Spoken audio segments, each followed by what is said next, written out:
ഗാസയിൽ വെടിനിർത്തൽ പ്രഖ്യാപിച്ചെങ്കിലും നെതന്യാഹുവിനോട് കടുത്ത രോഷത്തിൽ തന്നെയാണ് അറബ് മുസ്ലിം രാജ്യങ്ങൾ. അതിന് പ്രധാന കാരണം ഗാസ തന്നെയാണ്.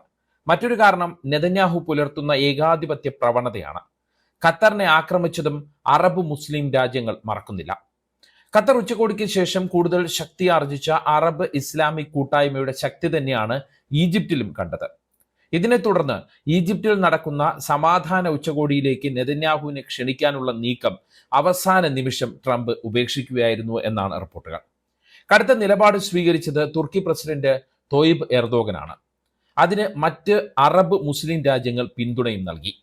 ട്രംപ് ഈജിപ്ത് പ്രസിഡന്റ് അബ്ദുൽ ഫത്ത അൽ സിസിയുമായി ഫോണിൽ സംസാരിച്ചാണ് നെതന്യാഹുവിന്റെ പങ്കാളിത്തം ഉറപ്പിച്ചത്.